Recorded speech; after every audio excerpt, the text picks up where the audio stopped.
We are here to announce the creation of the Public Education Caucus, dedicated to supporting our public schools and making sure that the voices of students and parents and teachers are heard loud and clear in Congress while we're fighting the Trump-DeVos school privatization agenda. She holds absolutely no experience working in public education, making large political contributions to Donald Trump and countless other politicians and organizations aimed at dismantling public education does not count as a qualification for the position of the head of the Department of Education. Spending your career donating to anti-LGBT organizations and supporting conversion therapy for students does not make you qualified to represent our nation's students.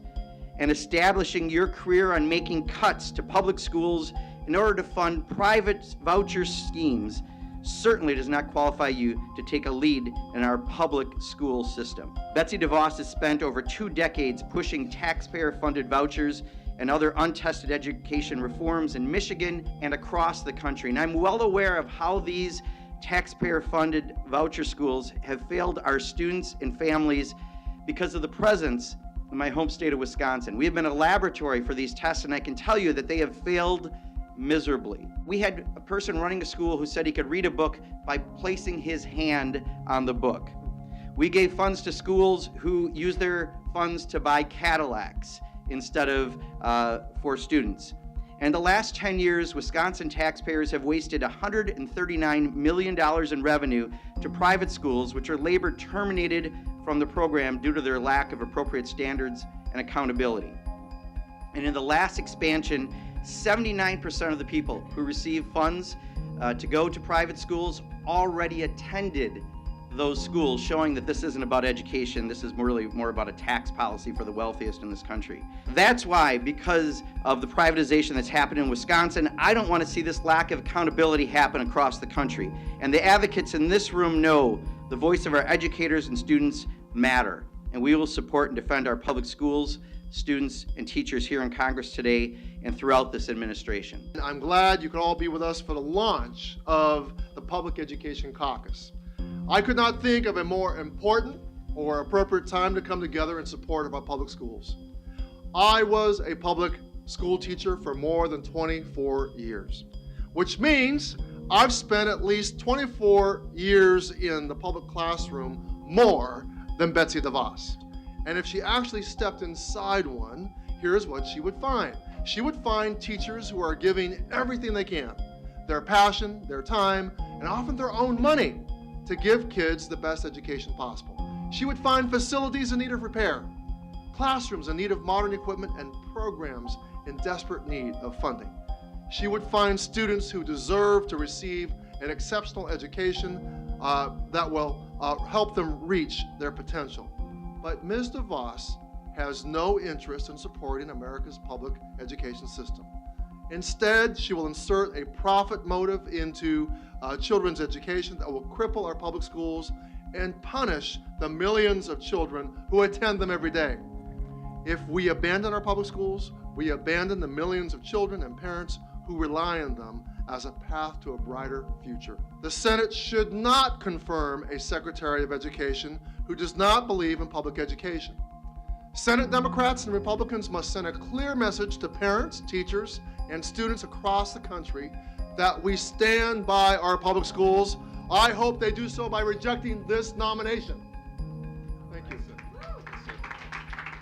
There's never been anyone who has been nominated for the position of Secretary of Education who is so anti-public education. You know what this woman will do. She will reignite the education wars as opposed to rolling up her sleeves and us rolling up our sleeves to do what we need to do to help make every single public school, every neighborhood school, a place that parents want to send their kids, educators want to work, and kids want to be.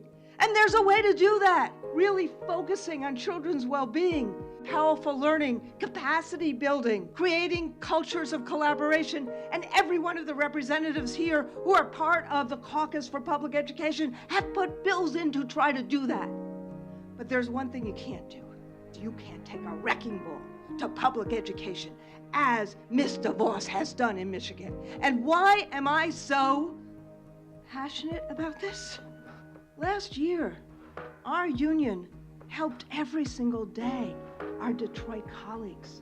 And we watched how in Michigan, Republicans and Democrats came together to actually save children's public education in Detroit. Not as it is right now with the deplorable conditions, but to create a new public system, giving control back to parents and community through a local election, and creating accountability for public schools and for charters, so they could not continue to siphon off so much money for charters and have for-profit charters end up getting the money from the state one day and closing their doors the next day, leaving students scrambling. There was one person who was against that compromise. That was Betsy DeVos. And in the House in Lansing, she spent 6 weeks punishing her enemies and rewarding her friends with contributions of up to $1.4 million in 6 weeks to get rid of a compromise that would have moved students forward in Detroit. What's happened in Michigan? 80% of the charters are for profit. Half the charters in Michigan do worse than public schools throughout the country. The kids in Michigan have suffered because of her advocacy. We who believe in public education, we who believe in students and their success, we are going to fight against someone like that being the Secretary of Education. Thank you. Go into the finest public schools in your state. You know exactly where they are.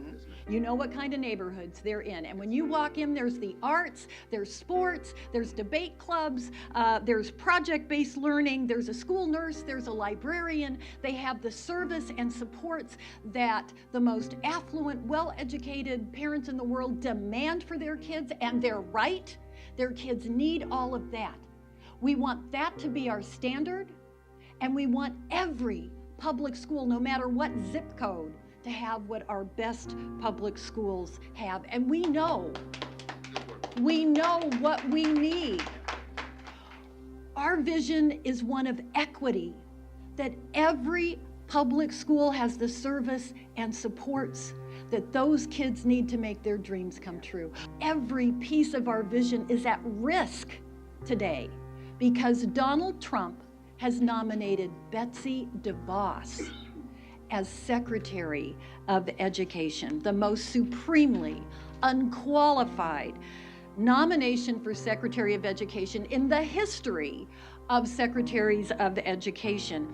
A huge role for the Department of Education is protecting the civil rights of our most vulnerable students, students with disabilities, students who live in poverty, LGBT students, immigrant students, English language learners. She has zero experience on any level protecting anyone from discrimination.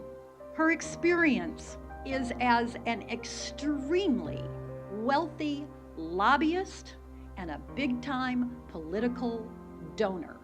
That is what Donald Trump believes qualifies her to be our Secretary of Education. And as others have said, all you have to do is look at what she's done in the state of Michigan. She used her influence and the muscle of her money to expand and deregulate school privatization, which, by the way, and I'm sure it was just a coincidence, provided some pretty hefty profits for her very rich friends in the charter for-profit industry.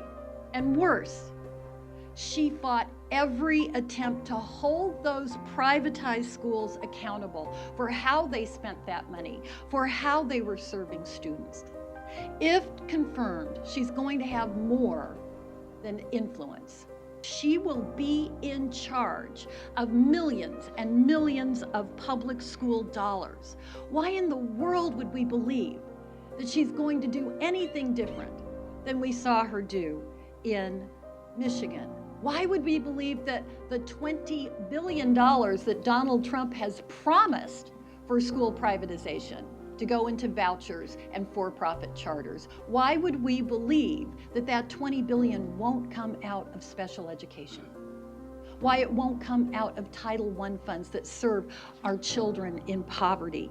Why would we not believe that she's going to find 100 different ways to funnel Department of Education school funding into the pockets of her friends in the corporate charter world? She spent her adult life consistently and systematically working to dismantle and to undermine public education. If you believe in strong public schools in every neighborhood, if you believe in access and opportunity for every blessed student, you will join us writing, emailing, yelling from the streets to the Senate to do their jobs and to reject the most dangerous nomination for children that we could imagine. They will reject the nomination of Betsy DeVos. Thank you. We believe in public education. We believe that it is the great equalizer in this nation. That it says, I don't care about your gender, I don't care about your socioeconomic status, your religion, your political party. All we care about is your God-given talent. And that is what public education is about. We are here to protect our public schools, to defend them, to defend our students, and yes, to defend our teachers, who in the past have been made scapegoats. That is not going to happen on our watch. 90% of our kids are in public schools in this nation. We should not create a private system that excludes some children and benefits others. You know, this is not morally right. And we have moral responsibility in serving in this body. You know what Betsy DeVos thinks of education? She thinks of it not as a public good, but as an industry. And I'm going to quote her. We must open up the education industry. Let's not kid ourselves that it isn't an industry. This is a woman who's going to lead the nation's education agenda. Where will she be on funding special education? Where will she be on funding Title I, the lifeblood of our public education system? Nelson Mandela said it the best. Education is the most powerful weapon that you can use to change the world. We want our kids to be able to change the world. That's a God-given right. That's where their talent should take them. So we have to make sure that they have the tools that they need. We have to protect them from the attacks that they are about to be submitted to. The Senate should say no to Betsy DeVos. Thank you. I'm going to start with a basic premise. The Secretary of Education should believe in public education, should believe in the potential of public education to give every student, regardless of background, zip code, gender, sexual orientation, religion, his or her path to whatever he or she wants to do in life. So we need to say no to Betsy DeVos. We need to say no to privatizing public education. I am proud to be here as a member of the new Public Education Caucus and will continue to stand up each and every day for public education and the more than 50 million students across the country. There's more than 50 million reasons to say no to Betsy DeVos. Thank you. Well done. The whole vision of the Trump administration is everything should be the market. Why shouldn't the education simply be subject to market forces and big corporations that take everything over? I think it's totally antithetical to the vision of the founders of the country. If you go back and you look at what Thomas Jefferson said, and you look at what John Adams was writing and James Madison, all of them were saying that education would be the critical determinant of the success of the new republic. The word republic means the public thing, res publica, the public thing. And so we're not going to be able to succeed as a republic if we are not educating our people in order to be effective democratic citizens. Madison said that in order to have a successful democracy, you've got to arm the citizenry with the power that knowledge brings. And this administration and this nominee are not just acquiescing to the collapse of critical thinking skills in the public. They are organizing the collapse of critical thinking skills in the public by trying to dismantle public education. So this is very serious business, what's going on with this nomination, and I'm proud to stand with my colleagues in saying we're going to do everything in our power to prevent this person from taking over the Department of Education. Of all of the civil rights for which we have fought for more than 500 years, the right to learn is the most fundamental. And I believe that that's what we're talking about today, the fundamental rights of so many young people, 90% or more, who will be educated by public schools. Unfortunately, President-elect Trump's nominee for Secretary of Education, Betsy DeVos, has a long history, as you've heard from my colleagues, of undermining public schools. And while we don't know much about Ms. DeVos's ideas on early education, on higher education, for-profit colleges, we do know that she has an extensive record of working to privatize public education. Public school students and teachers in North Carolina and across the country can't afford to have a Secretary of Education that will work to rig the system against public education. You know, 50 years from now, it won't matter where you lived or how much money you have in your bank account. What will matter is that we were important in the life of our children. I'm going to continue to support public education. I look forward to working with my colleagues in the Public Education Caucus and with all of the advocacy groups that are presented here to protect public education. My sister Randi Weingarten spoke earlier about the fact that 50% of the charter schools created by the advocacy of Betsy DeVos are amongst the lowest performing schools in the United States. So for Donald Trump to propose this woman as the Secretary of Education is a personification of being tone deaf. We say that a weakness that we all must face is that we don't do the best job of listening to the voices from the grassroots, which is why we formed the Journey for Justice Alliance. Because we said the voices of the people directly impacted must be heard in these spaces. So we are fiercely committed to organizing to make sure that, confirmed or not, that the misguided policies that Betsy DeVos will try to heap upon our communities, we have the local coalitions and alliances together that will fight and resist those policies.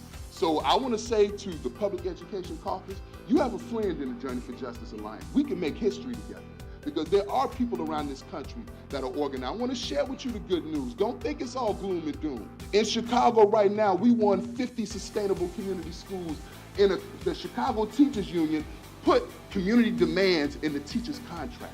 And now 50 community schools are going to sprout up in Chicago. In New York, over 130 community schools being created. In Newark, New Jersey, a demand for community schools lifting up. In Camden, New Jersey, with the New Jersey Education Association and the Camden Parents Union, we have a charter-free zone where we want a K-12 system of education for our children. People want better, but we want our voices heard. And so we stand with you. And we stand against the nomination of Betsy DeVos. On the 19th, because we are a proud member of the Alliance to Reclaim Our Schools, a national network of community and labor organizations with over 7 million members across this country, in cities all over this country, we will be expressing our sheer and our very sincere intent to protect public education. And we will organize to make sure that the schools our children deserve will become a reality. Thank you.